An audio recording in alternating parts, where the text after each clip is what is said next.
Assalamualaikum warahmatullahi wabarakatuh. Selamat siang,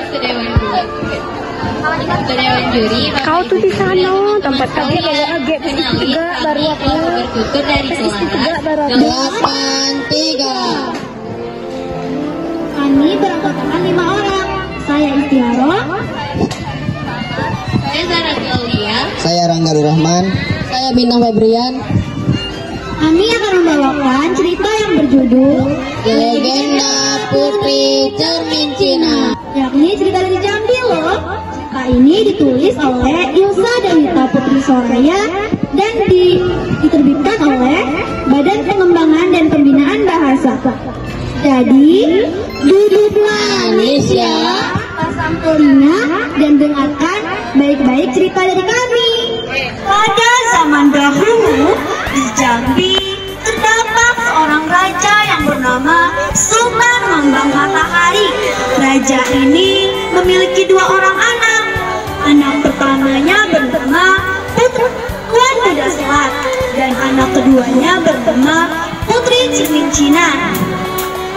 Tuan Muda Selat tumbuh menjadi seorang pemuda yang tampan dan rupawan. Tapi sayang, putra dari Sultan Mambang Matahari ini memiliki sifat yang ceroboh. Berbanding terbalik, Putri Cermin Cina tumbuh menjadi seorang wanita yang cantik jelita. Selain itu, ia juga mempunyai hati yang baik dan penyayang.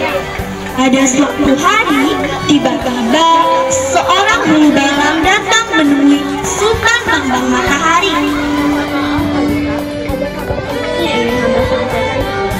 Kabar penting apa yang kau bawa, Hulu Balang? Siang kabar bahwa dalam waktu dekat akan ada seorang saudagar muda kaya raya yang akan datang kemari, Padika. Dari mana saudagar muda itu berasal? Hamba belum tahu pasti, Padika. Namun banyak mengatakan bahwa jauh. Kalau begitu, undang saudagar itu beserta rombongannya untuk datang kemari ketika mereka sampai. Ya, Sultan Mambang Matahari dengan kebaikan hatinya yang tiada kira.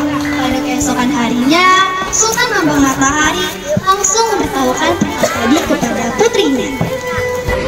Anakku, Putri Cermin Cina, tolong kau siapkan jamuan terbaik untuk menyambut saudagar dan rombongannya itu. Baik Ayahanda, akan Ananda laksanakan perintah Ayahanda. Datang saudagar kaya tersebut ke negeri Sultan Mambang Matahari. Ia bernama Tuan Muda Senaning. Sultan Mambang Matahari menyambut dan menjamu Tuan Muda Senaning dengan baik di istananya. Selamat datang di kerajaan kami, Tuan. Terima kasih, Padika. Sungguh kehormatan yang terhingga bagi hamba untuk hadir di istana yang indah ini. Sedang asyik mengobrol, Tuan Muda Senaning terpukau melihat Putri Cermin Cina. Apakah sang putri ikut serta dalam menyajikan makanan. Ia terkesima dengan kecantikan sang putri, sehingga ia ingin menjadikan Putri Cermin Cina sebagai istrinya. Usai pulang dari rumah Sultan Mambang Matahari, Tuan Muda Senaning berniat untuk langsung menyampaikan lamarannya kepada Putri Cermin Cina. Ujuk dicinta, ulang pun tiba. Terlihat dari kejauhan, sang putri bersama dengan beberapa dayang berjalan menuju ke tempat Tuan Muda Senaning. Sepertinya akan berbelanja. Keesokan harinya, Tuan Muda Senaning langsung saja bergegas ke istana untuk menyampaikan lamarannya kepada ayah Putri Cermin Cina. 3 bulan dari sekarang. Menjelang itu, aku akan pergi belayar, mengumpulkan bekal untuk persiapan pernikahan kalian. Terima kasih, Padika. Hamba sangat bahagia dengan Selama Sultan Mambang Matahari pergi, Tuan Muda Senaning tinggal di istana bersama dengan Tuan Muda Selat dan Putri Cermin Cina. Pada suatu hari, Tuan Muda Senaning mengajak Tuan Muda Selat untuk bermain gasing di halaman istana. Anda bermain gasing. Saya mendapatkan gasing yang tinggi. Akhirnya mereka bermain gasing dengan riang gembira di halaman istana. Terlihat dari jendela kamarnya, Putri Cermin Cina mengintip keceriaan antara sang kakak dan calon suaminya. Saat Tuan Muda Selat lengah, Tuan Muda Senaning langsung melemparkan gasing miliknya hingga mengenai gasing milik Tuan Muda Selat. Hal itu membuat gasing tersebut terlempar jauh hingga mengenai kening sang putri. Darah bercucuran dari kening sang putri. Bersamaan dengan beberapa dayang, Tuan Muda Selat dan Tuan Muda Senaning langsung berlari untuk menyelamatkan Putri Cermin Cina. Untuk membangunkan sang putri ternyata sia-sia karena sang putri sudah tidak bisa diselamatkan lagi. Mata Tuan Muda Senaning langsung terpaku kepada salah satu pisau yang ada di sana. Lalu ia mengambil pisau tersebut dan menancapkan pisau tersebut ke dadanya. Hal itu membuat ia meregang nyawa menyusul Putri Cermin Cina. Tuan Muda Selat yang melihat dua orang yang dikasihinya terbujur kaku langsung hancur lebur. Ia takut akan kemarahan ayahnya, padahal ayahnya telah memberikan amanat besar untuk menjaga Putri Cermin Cina.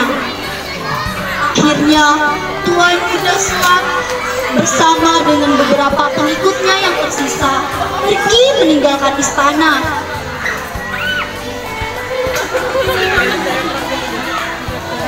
Lalu Sultan Mambang Matahari telah pulang dari perjalanan panjangnya.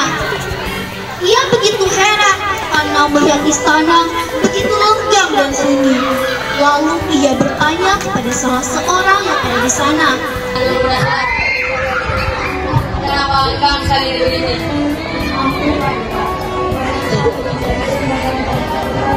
Sultan Mambang Matahari mendengar seluruh peristiwa yang terjadi.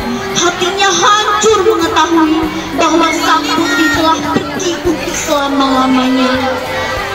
Lalu ia bersama para pengikutnya yang tersisa pergi meninggalkan istana ke tempat yang berada di antara Tuan Muda Senaning dimakamkan dan Tuan Muda Selat menambatkan kapalnya. Sampai sekarang tempat itu diberi nama Desa Lubuk Muso. Jadi, amanat yang dapat kita ambil dari cerita ini adalah janganlah bersikap ceroboh ketika melakukan suatu hal, karena sedikit saja kecerobohan akan berakibat sangat fatal. Dan juga jangan menghadapi suatu musibah dengan gelap mata. Hadapilah dengan tenang dan terimalah dengan ikhlas. Serta jangan melepaskan tanggung jawab atas apa yang telah diberikan kepada kita. Terima kasih untuk Dewan Juri dan Bapak Ibu semua, juga teman-teman sekalian sudah menonton kisah yang kami bawakan sedari tadi. Kalau begitu, kami pamit undur suara. Wassalam.